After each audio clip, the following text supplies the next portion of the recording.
Egypt Travels, The Gift of Nile River, iMovie 61, 2024. Egyptian civilization is ancient and at least 5,000 year old, just like that of India, Greece, China, Babylon and Mesopotamia. Scores of pharaohs ruled Egypt until Alexander the Great conquered Egypt in 332 BC. His descendants, the Ptolomies, ruled Egypt until 30 BC.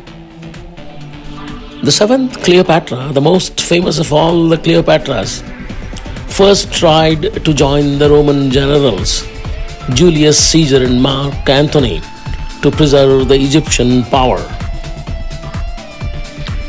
Ancient Egyptian civilization was a civilization of enormous accomplishments in arts, architecture, agriculture, administration, mathematics, geometry, astronomy, literature, medicine, and other scientific modalities. They held elaborate views of afterlife.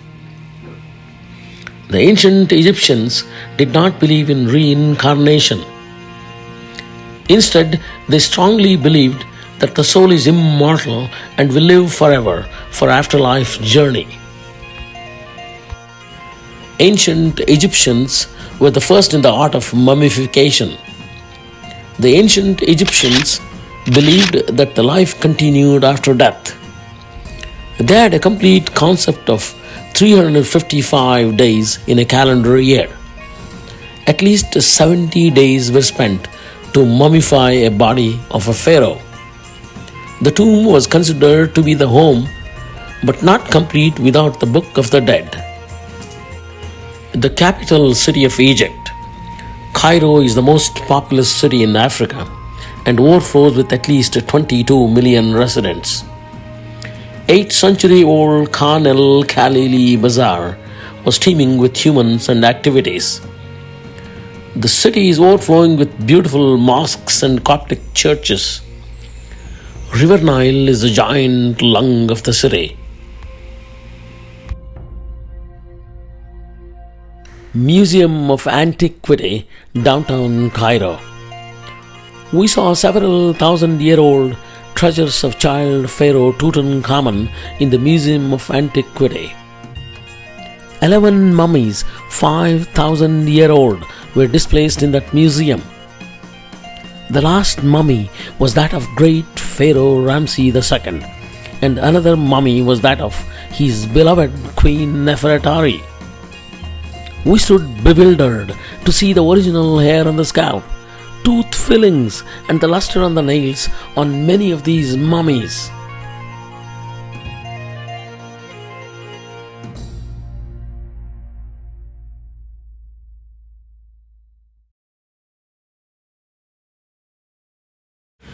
Ancient Egyptian medicine. A tomb of a royal physician containing many surgical instruments has been discovered very recently.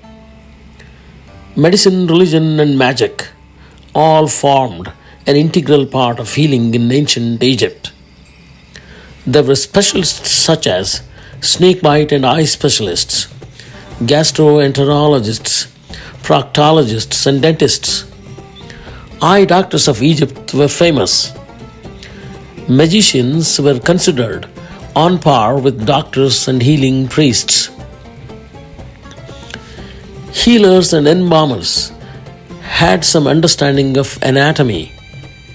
They had no knowledge of the circulatory system, but they had some understanding of theory of blood vessels and the holes in body. Ancient Egyptian doctors and healers believed improper food and indigestion caused diseases, so they stressed on moderation in eating and drinking. Enemas, laxatives, and purgatives were used very liberally. Medications were given by all routes except intravenous route.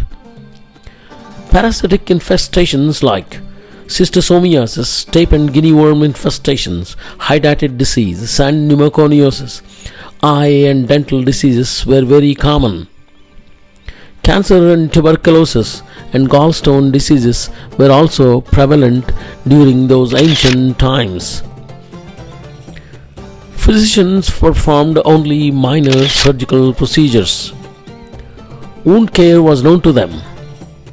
Fractures and dislocations were treated, and snake bites were remedied with onions, drugs, and magic. Midwife helped during normal childbirth. Infant mortality rate was very high. Only few ancient Egyptians were expected to live beyond the age of 40. We took time to visit the pyramids, Sphinx, the temple complex of Philae. We rode the Radamus cruise ship at Philae and sailing for 4 days visited temples of Komombo, Edfu, Esna, and Aswan Dam.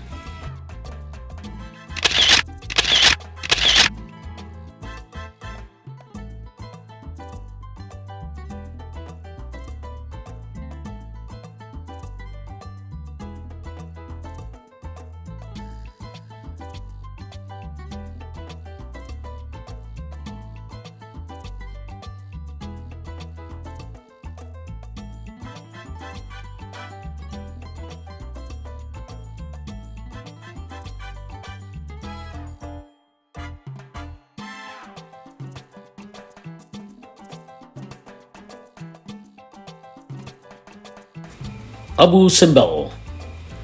Abu Simbel sits some 280 kilometers or 175 miles south of Aswan.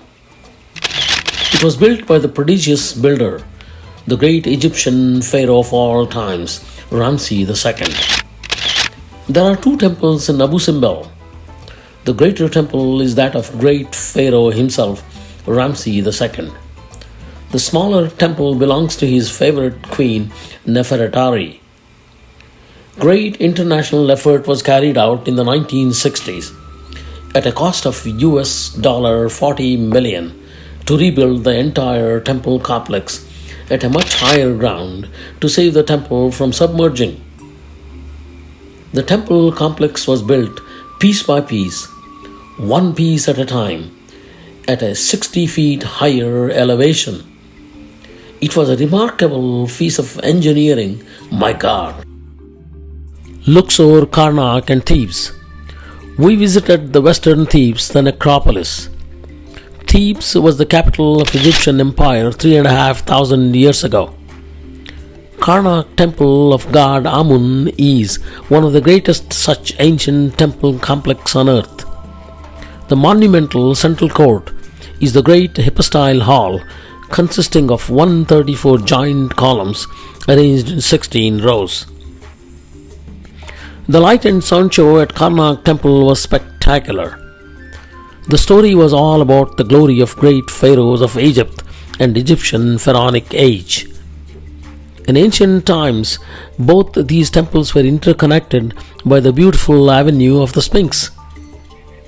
The famous opera Aida was staged in front of the temple complex back in 1988, which was attended by almost all the world leaders except we four Patils.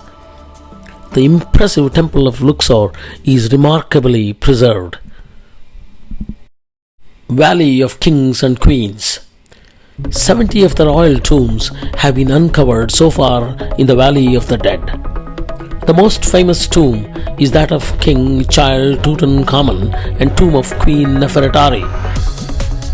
The walls and ceilings are covered with scenes from the entire Egyptian Book of the Dead, religious rituals, and everyday life. Many scenes depict the wealth of the pharaohs, which they took with them to the afterlife journey. The colorful tomb paintings are still astonishingly well preserved. University of Chicago does an outstanding research in this area and Egyptology. Updated, written, narrated, and produced by Dr. M.S. Patil, MD, Beyond the Shadow of Doubt, in the very heart of Chicago, Illinois, USA. January 2024. Thank you kindly.